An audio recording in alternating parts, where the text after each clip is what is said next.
Hello viewers, welcome back. In 2020 I want to try and do more projects and more making stuff, mostly with circuit boards, PCBs, that kind of thing. I'm hoping to get into that a little bit more. Now one of the things I wanted to get hold of before I start doing that, and this was prompted by the little circuit board that I made for my Quantel ramcorder to repair that.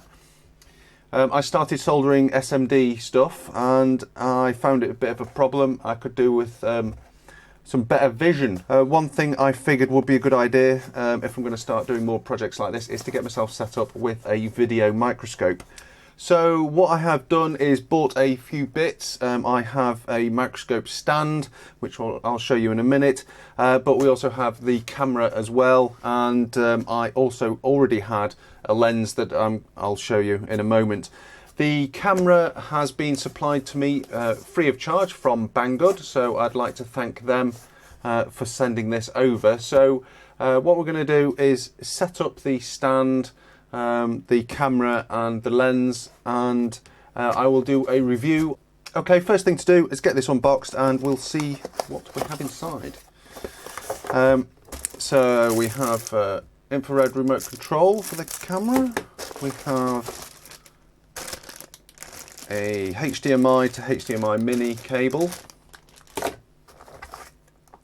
We've got a USB cable.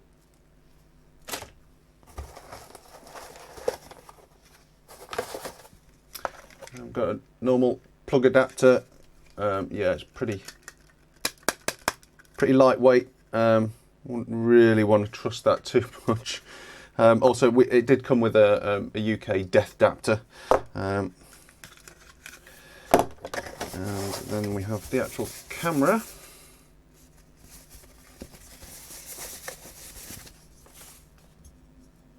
So these cameras are getting pretty common nowadays. In fact, even on the Hayear website, which is the manufacturer of this one, they have a bewildering number of different versions of these types of cameras.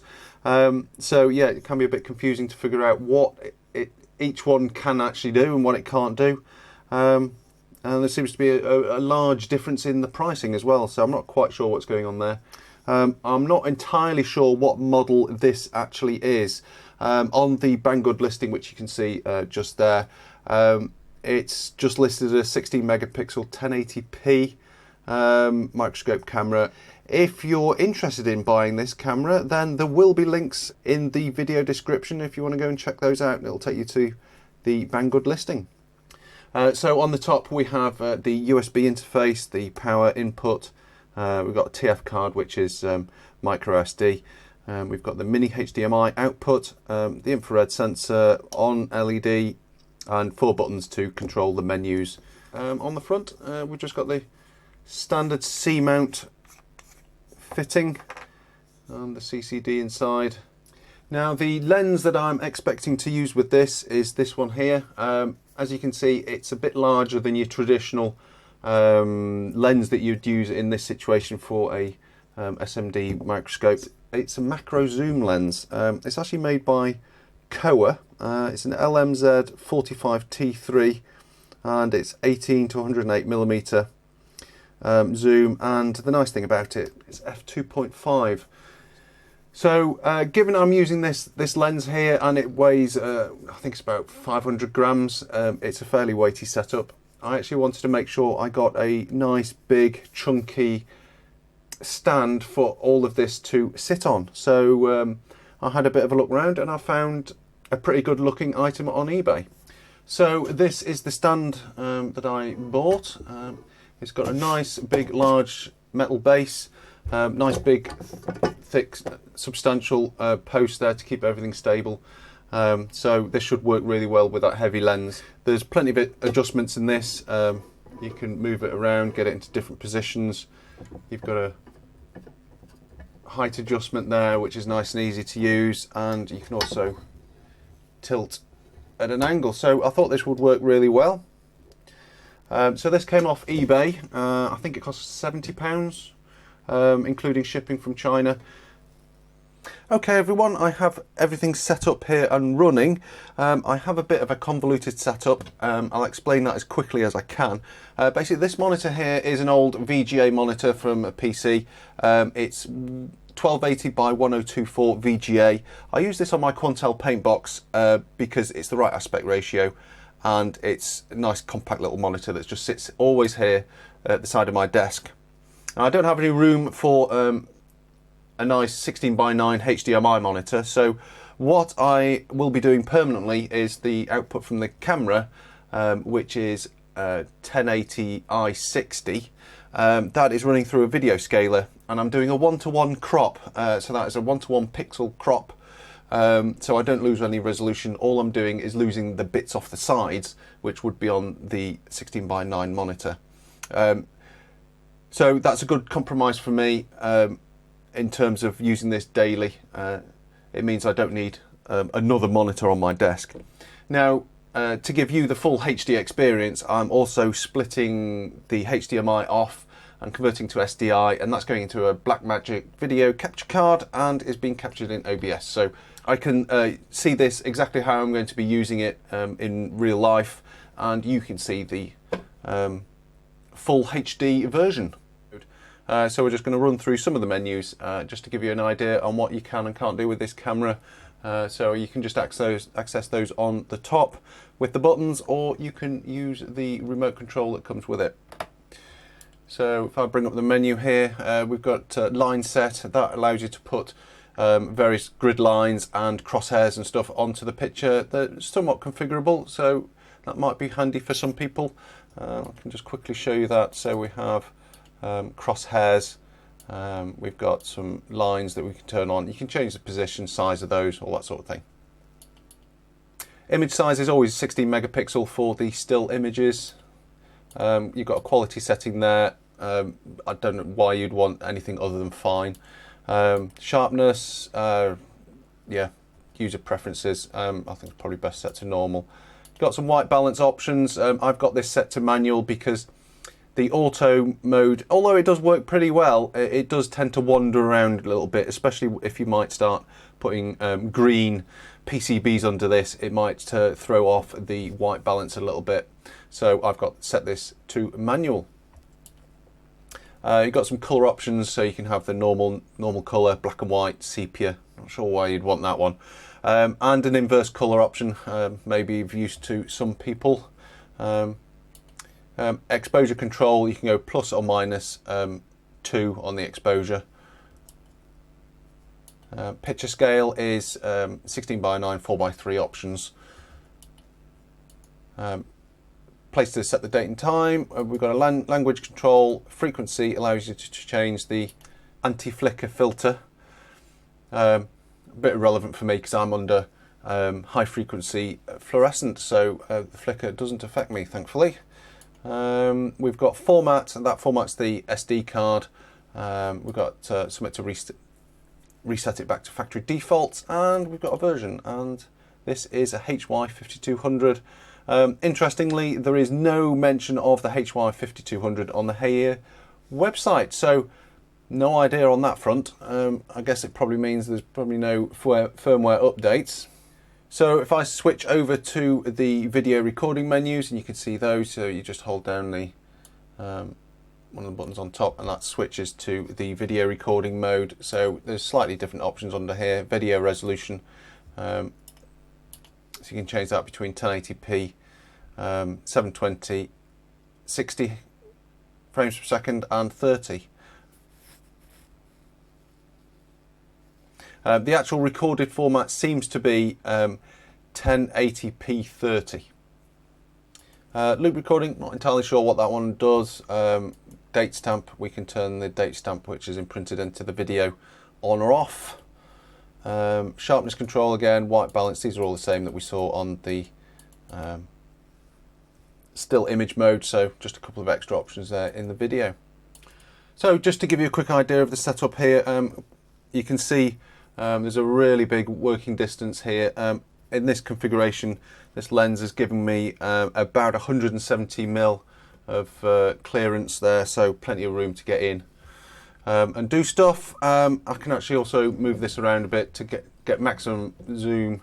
I can actually come down to here, and that's about 110. So this lens is working out really well, I think. The picture seems to be pretty good. There are some issues when it's fully zoomed in and the iris is open. You get some fringing effects, but I'll show you those in just a moment. Right, so what I'm going to do is just have a bit of a play around here, just to get a feel of how this looks. Need to get this in focus.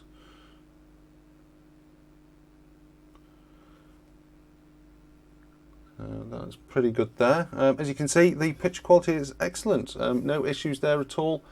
0805 there part, so you can get an idea of scale. So yeah, it doesn't seem to be any lag or anything in the video output. So yeah, totally happy with that. Let's just put some bits here, and we'll take some still images. Try and zoom in a little bit on here.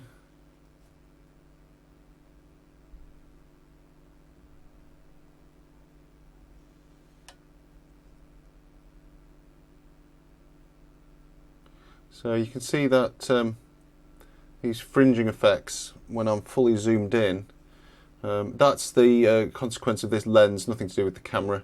If I close the iris down a little bit, it gets rid of quite a lot of that. But I'm starting to lose the light a little bit, and we're starting to see a little bit of noise coming from the camera as it tries to gain the picture up. But yeah, I think that's way more than enough to do this size of components. And I can actually go much more on this if I lower the camera down.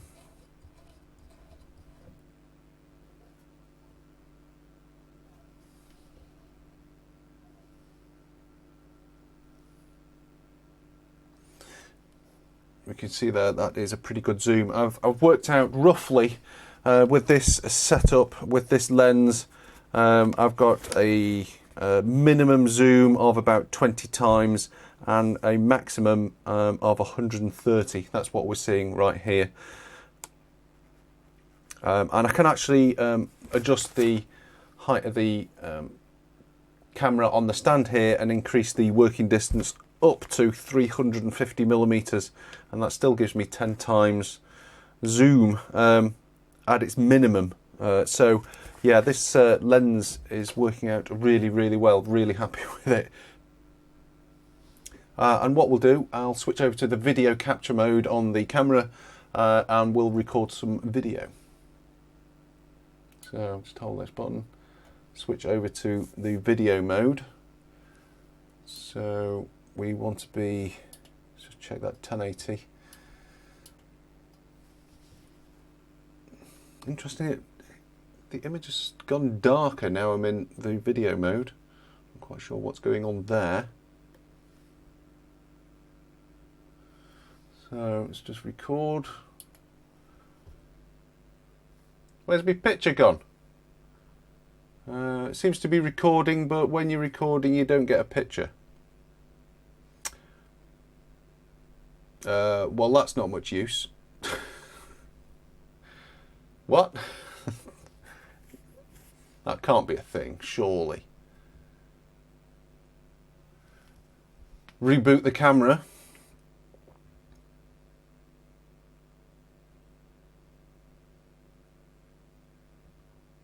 And it comes back. Let me just try that again. Actually, I'll tell you what, let's switch to the video mode and try in a different resolution.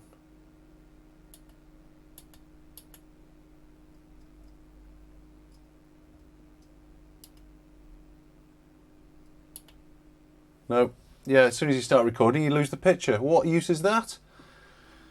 Right, well, I can't say that the video recording options are any good whatsoever. Okay, let's just turn this off and take the SD card out, and we'll see what is actually on it. Yeah, the still pictures look okay. Don't look any higher resolution than what I saw on the video though. And yes, it does look like it did record those videos, but I didn't have any picture on my screen when it was recorded, so that's not really much of any use. Now, one other facility this camera has is the USB output. You can connect this to your PC and get live video over USB. Now, I did try that, didn't have much success with it. I did manage to get a picture, but it was all distorted. It was the wrong resolution. I couldn't change anything.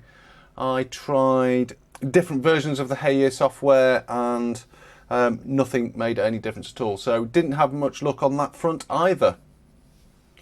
One other option that the camera has is a digital zoom, so let's just go and check that out. Normally digital zooms don't work particularly well, but they can be useful sometimes. So I'm zoomed out all the way on my lens, so if I use the digital zoom, I can go in there. Obviously it's just scaling up what is actually already there, so not really a huge amount of information gained, but it does allow you to see a little bit easier, I guess. So let's just try zooming in optically to my maximum. I'm seeing a fair bit there, and I can then use the digital zoom. I mean, obviously it's a bit blocky, it's a bit potato vision, but you can start to see extra. It can help you see sometimes what you're looking at. I think this would, obviously at this kind of level, that ring light would make a massive difference.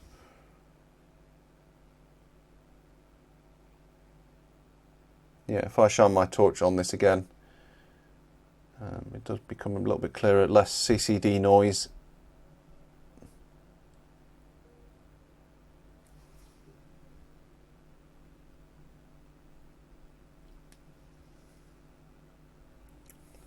So let's just summarise what we've got here. So the actual video output from the camera seems to be okay. I would actually call it pretty low noise, to be honest. There doesn't seem to be any issues getting live video out. Obviously I've had those issues where I was trying to record to the SD card and it just blanked the output of the video, so you couldn't see what you're doing. That's really of no use at all. The still images, they're okay, but I don't think they're 16 megapixel. The USB, I've had issues with that. I couldn't get that to work properly. So I wouldn't really call this a particularly positive review, to be honest. I think maybe if you were literally just using this with HDMI into a HDMI monitor, you're probably going to get pretty good results. And I suppose you could argue that for the price of this, that's actually not a bad option, really. But if you want to use some of the other features, like recording to the SD card and USB, you may experience issues. Your mileage may vary, as they say.